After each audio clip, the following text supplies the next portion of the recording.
우리가 구약을 읽을 때 하나님 말씀을 깨닫기를 원하지만 우리가 살아왔던 문화적 환경과 과거 역사적 환경이 다르기 때문에 오해하는 경우가 많습니다. 역대기, 그러니까 열왕기도 마찬가지죠. 아마 기본적으로는 역대지락이라고 말하는 지금은 남아있지 않은 문서, 우리나라 조선왕조 실록처럼 이런 그 역대지락이라고 해서 남유다와 북이스라엘 왕들의 치적이나 행적을 적어놓은 실록이 존재했을 것 같습니다. 왜냐하면 역대기나 열왕기에서 계속해서 이 문서를 언급하거든요. 그런데 이제 남아있지는 않아요. 그러니까 기본적인 문서는 역대지락이라고 하는 이 문서가 있고, 이 문서를 기반으로 열왕기와 역대기가 기록되었겠죠. 그리고 아무래도 이 열왕기나 역대기는 바벨론 포로기 이후에 적어도 남유다 왕국 후기에 기록되었을 거라고 평가가 되어지니까 이스라엘 사람들 중에서 나라가 망하고 나서 북이스라엘과 남유다의 역사를 정리하고자 했던 사람들은 열왕기라고 하는 문서를 기록을 했을 거고, 북이스라엘처럼 하나님을 섬기지 않았던 나라가 무슨 의미가 있어? 우리 조상들은 다 남유다 왕국에서 끌려온 사람이야 라고 생각했다. 자신들의 정체성을 남유다 왕국에 두었던 사람들이 역대기를 기록했을 가능성이 큽니다. 근데 이제 역대기의 특징 중에 하나가 아무리 좋은 왕이라고 하더라도 그 왕의 나쁜 점을 꼭 기록을 해요. 그러니까 만약에 보세요. 요시야 같은 경우는 40년을 왕을 했잖아요. 이렇게 훌륭한 왕이 남유다 왕국 40년이나 통치를 했으면 그 후에 영향을 받았던 왕들도 하나님을 잘 섬기면서 남유다 왕국을 잘 통치를 해야겠죠. 그런데 실질적으로 이 역대기를 기록한 후손들 입장에서는 지금 남유다 왕국은 바벨론에 의해서 신바벨론 제국에 의해서 무너져가지고 바벨론으로 끌려와 있어요. 그러면 아무리 훌륭한 왕이 있더라도 기본적으로 그 왕들이 통치를 뭔가 잘 못했으니까 나라가 망한 거겠죠. 근데 요아스 같이 훌륭한 왕 입장에서 무조건 그가 어떤 개인적 잘못을 했는지 자체는 알 길이 없단 말이에요. 그러면 가장 명확한 건 뭐예요? 그가 통치하는 가운데서 어떤 전쟁의 역사를 통해서 어떤 공적 영역에서 사람들이 잘못을 저지르는가, 이건 알 수가 있어요. 우리는 근대 사회를 살아가니까 종교적인 것이라고 하는 것이 사적인 것, 개인적인 겁니다. 예를 들어 우리나라는 뭐 국교가 없지 않습니까? 그죠? 그러니까 종교라고 하는 것 더 이상 공적 영역이나 사회적 영역에서 공적 가치로서 작용하지 않아요. 기껏해야 종교적 영역, 아니면 개인적 영역에서 종교가 그 가치를 인정받는 것이 근대사회 특징이에요. 이게 한 200년 정도 지속되니까 20세기 후반부터 공공신학이라고 그래서 신학이라고 하는 것이 과연 종교적 영역이나 개인적 영역으로만 머무는 게 올바른 것인가에 대한 문제의식이 등장하면서 지금 이제 공공신학, 공적신학 이런 것들이 인기가 있긴 합니다만은 어떻든 지난 200년 동안 근대사회에서 종교는 개인적 영역의 문제로 인식이 되었단 말이에요. 그러니까 우리는 하나님과 나와의 관계, 하나님을 믿었던 왕과 하나님과의 관계를 공적인 문제로 생각하지를 않아요.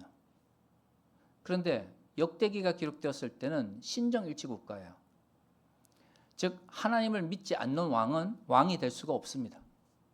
왕이 만약에 예를 들어 열왕기에 기록되어 있는 북이스라엘 왕처럼 하나님을 섬기지 않고 가나안 우상을 섬긴다, 그러면 이런 후손들이 역사를 기록할 때에 그게 잘못되었다라고 기록할 정도예요. 그러니까 왕이 어떤 종교를 가지고 있느냐가 단순히 왕 개인의 취향의 문제가 아니라 그 나라의 운명을, 그 나라의 공적 방향성을, 그 나라의 정치적 지향이 옳으냐 그러냐를 결정하는 굉장히 중요한 문제인 거예요. 역대기는 더 그래요. 역대기를 기록했던 사람도 어떤 생각을 가지고 있으면 북이스라엘은 하나님을 섬기지 않았던 왕들, 이런 편견이 있었어요. 왜냐하면 자신들의 정체성을 남유다 왕국의 후손으로 규정했던 사람들은 하나님의 언약이 다윗과 솔로몬을 통해서 이어진다고 생각을 했고, 어떻든 솔로몬 이후에 왕국이 갈라지게 되면서 북이스라엘에서 반란이 일어남으로써 남북이 분단이 됐단 말이에요. 그러니까 남유다 왕국을 자신의 정체성으로 생각하고 있던 사람들 입장에서는 북이스라엘은 하나님의 언약을 배반한 사람들이 세운 나라라는 생각을 가지고 있었던 거죠. 그래서 역대기에는 북이스라엘의 건국을 굉장히 부정적으로 생각하죠. 열왕기를 보면 북이스라엘을 세울 때 하나님께서 여로보암을 어떻게 해요? 약속을 주거든요. 그러니까 열왕기는 북이스라엘의 건국이라고 하는 것도 결국엔 남유다 왕국의 잘못으로 인하여 하나님을 저버린 그들의 잘못으로 인하여 하나님께서 새로운 왕국을 세우셨다라고 묘사되어 있는데 역대기를 기록한 사람들은 아예 북이스라엘이 어떤 식으로 건국되었는지 그가 어떻게 하나님으로부터 정당성 혹은 하나님의 인정을 받았는지는 기록하고 있지 않은 거죠. 다윗과 솔로몬으로 대표되지는 하나님의 언약을 받은 남유다 왕국을 중심으로 하나님의 약속이 이어졌다라고 생각을 하는 거예요. 그러니까 만약에 왕이 하나님을 저버린다라고 하는 건 그거는 종교적 영역에서 왕 개인이 하나님을 저버린 행위가 아니라 나라가 망하는 행위인 거죠. 40년을 통치를 했으니까 어떻든 40년 동안 큰 전쟁이나 문제가 있었다는 기록이 없지 않습니까? 근데 오늘 기록을 보면 요아스가 죽을 때에 아람 왕 그 군대가 쳐들어와 가지고 전쟁을 해서 지게 되거든요. 그리고 남유다 백성들 중에 상당수가 고통을 받게 되고 죽임을 당하게 돼요. 그러면 상식적으로 생각해 보세요. 40년을 통치하면서 40년 동안만 여기 오늘 우리가 읽은 이 본문을 기반으로 하는 요아스의 기록, 즉 역대하의 기록을 기반으로 하면 요아스의 통치 기간 동안 39년은 평화로웠어요. 그 말은 39년 동안은 요아스가 하나님을 잘 섬겼다라는 거죠. 우리가 잘 살펴본 것처럼 요아스 이전에 남유다가 굉장히 어려웠습니다. 아달랴라고 하는 여왕이 등장을 해가지고 자신의 아들을 왕으로 삼았는데 1년 정도 통치하다 죽게 돼요. 그러면 그 남유다 왕국 중에 왕족들 이런 사람들을 뽑아서 왕을 세워야 되는데 자기가 통치를 하려고 어떻게 하죠? 왕족들 다 잡아 죽이는 바람에 굉장히 어려운 문제가 생깁니다. 또 아합의 딸답게 또 가나안의 우상을 섬기면서 우리가 지난주 살펴본 것처럼 하나님의 성전에 있던 재물들을 가지고 이런 우상을 섬기는 데 사용을 하는 바람에 정작 하나님의 성전을 보수해야 될 때 성전에 재물이 남아있지 않아 가지고 어려움을 겪게 돼요. 왕족들이 다 죽고 정치적으로 이거를 새롭게 할 힘이 없으니까 대제사장이었던 여호야다가 종교 권력을 가지고 있던 그가 종교적 개혁을 통해서 정치적 개혁을 함께 완성을 하게 되고 그 결과로 요아스가 왕이 돼요. 근데 왕이 되었을 때 7살이었어요. 수렴청정, 대리청정을 어느 정도 했을 것이고 뭐 10대 후반, 20대가 되면서 본격적으로 왕권을 행사했을 겁니다. 요아스 입장에서는 좋은 왕, 훌륭한 왕은 하나님을 잘 섬기는 왕이고 왕이 하나님을 잘 섬겨야 백성들도 하나님을 잘 섬기고 하나님의 백성은 하나님을 잘 섬겨야 하나님께서 이 나라를 강건하게 또한 부흥케 하시니까 성전을 보수하려고 하니까 성전이 아무것도 남아있지 않은 거예요. 근데 성전에는 재물이 없는데 왕은 여호야다하고 레위 자손들한테 뭐라고 명령하죠? 성전을 보수하라라고 명령을 해버리니까 레위인들하고 여호야다 입장에서는 신뢰가 안 가는 거예요.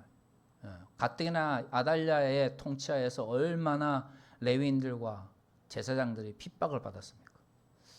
요아스가 이제 왕이 되어서 왕권을 행사하려고 하는데 성전에 재물도 없는데 성전을 보수하라고 하니 그들 입장에서는 불신이 엄청 가득했을 거예요.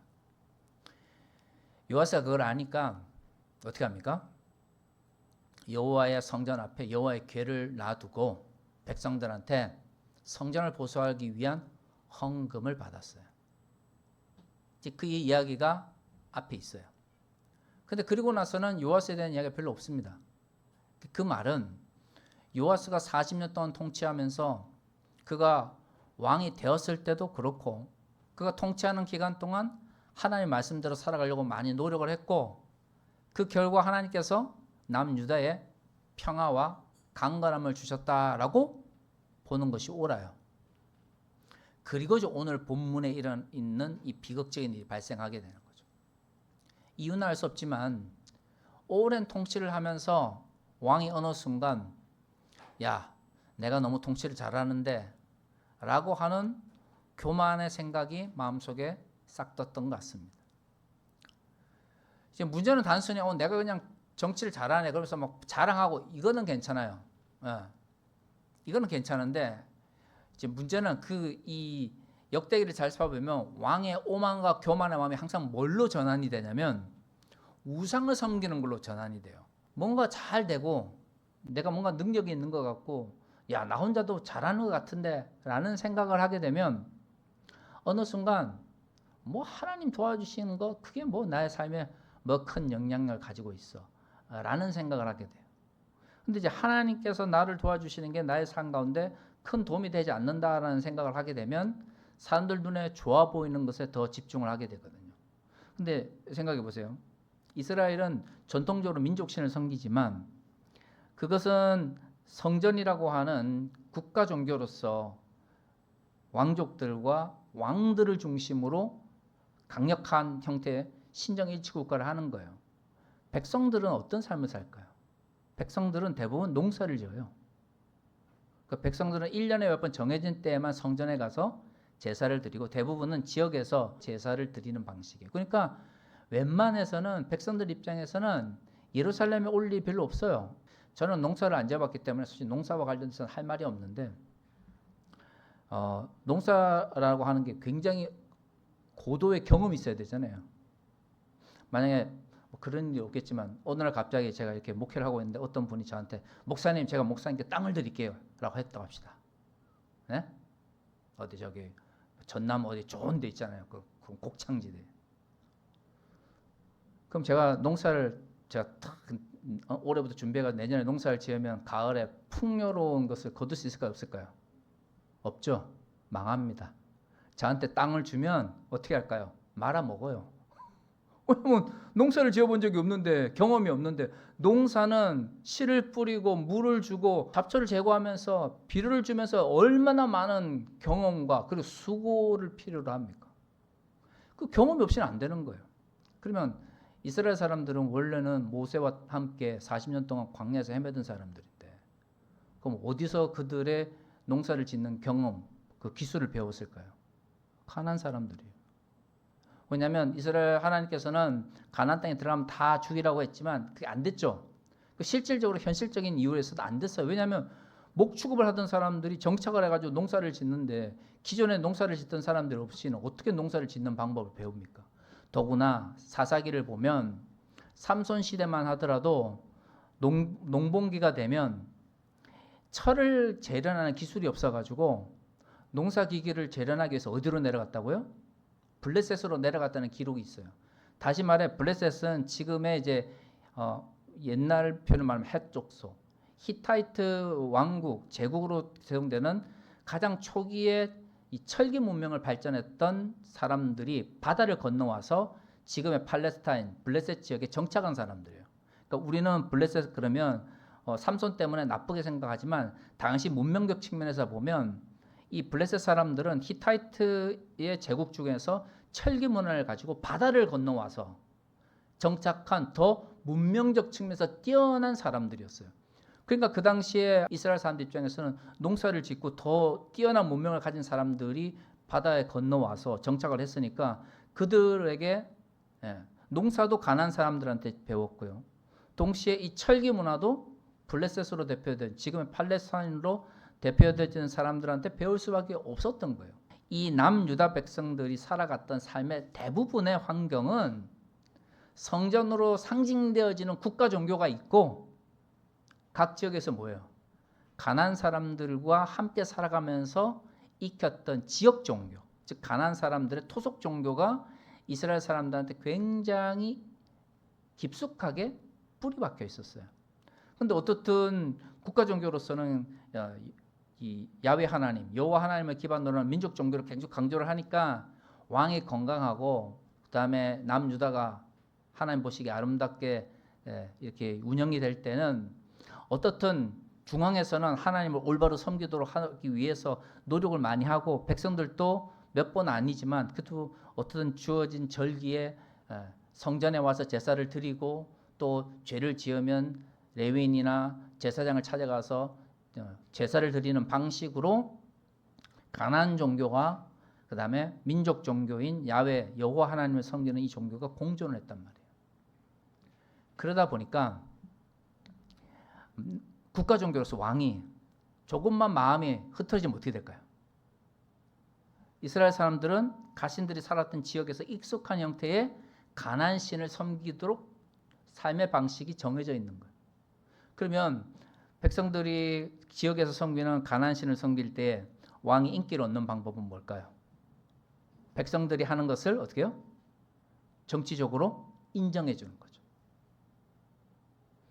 그러니까 그런 문제들이 오늘 요아스뿐만 아니라 역대기에서 계속해서 반복해서 나타납니다. 근데 여기 보면 요아스가 어느 순간 40년 동안 통치하면서 내가 통치를 잘한다는 생각을 하게 되고 하나님에 대한 의식이 약해지고 하니까 하나님에 대한 의식이 약해지는 것이 그냥 단순히 성전에서 제사 드리는 거라든가 예배 드리는 이런 것들이 횟수가 줄어드는 것이 아니라 뭘로 전환이 되죠? 이방신을 섬기는 걸로 전환이 되는 거예요. 그 문제는 왕이 약간 그 어떤 오만이나 교만에 빠져가지고 하나님을 저버리고 내가 통치를 잘하고 내가 백성들한테 잘 보이고 막 이런 쪽으로 가니까 제사장들하고 그 다음에 종교인들이 나서가지고 그런 식으로 하시면 나라가 망합니다라고 경고를 하는 거예요. 특히 대제사장이었던 여호야다의 아들 스가랴가 나서서 가장 적극적으로 요아스를 비판하죠. 근데 우리가 계속 살펴봤지만 하나님께서 경고를 하실 때는 그 왕이 미워서 경고를 하는 게 아니거든요. 경고를 했는데 그 이야기를 듣고 돌이키는 왕들도 있어요. 그런데 보통 이 역대기에 기록되는 패턴을 보면 망하는 왕들의 특징은 뭐냐면 어떻게 해요? 하나님께서 선지자든 대제사장이든 사람들을 보내가지고 경고를 할 때에 그걸 무시하고 경고한 사람들을 죽이거나 감옥에 집어넣는 경우가 많습니다. 우리가 이전에 살펴봤던 왕들의 이야기 속에서도 아마 몇 번 보셨을 거예요. 오늘 요아스의 행동이 대표적인 거죠. 그냥 스가랴를 죽여버리죠. 근데 본인은 어떻게 왕이 됐어요? 왜 7살에 왕이 됐어요? 요야다가 개혁을 했기 때문에 그 아달랴의 통치를 마무리 짓고 자신이 왕이 되었는데 왕을 만들어줬던 사람의 아들을 자신에게 비판적인 이야기를 한다고 해서 죽여버린 거죠. 그리고 이제 말년에 아람과의 군대 전쟁이 있게 되는데 이 전쟁의 결과를 역대기의 저자는 뭐라고 말하고 있습니까? 그가 스가랴를 죽였기 때문에 하나님을 저버렸기 때문이다라고 이야기하는 거예요. 사실 외형적으로 보면 진짜 스가랴를 죽여서 전쟁에 졌는지 그것은 진짜 해석의 문제예요. 왜냐하면 스가랴를 죽고 나서 여기 보면 1주년 되었을 때 전쟁이 터지잖아요. 그러니까 정말로 스가랴의 죽음 자체가 요아스의 몰락의 원인이었다면 아니 스가랴를 죽였을 때 당장 어떻게 해야 돼요?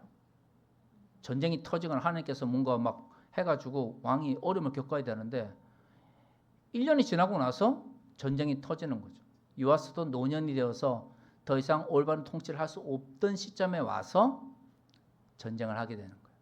물론 다양한 해석이 있을 수 있습니다. 요아스는 잘못했지만 하나님께서 그의 백성을 아끼셨기 때문에 그의 노년을 그의 통치가 끝날 때까지 기다렸다고 볼 수도 있어요.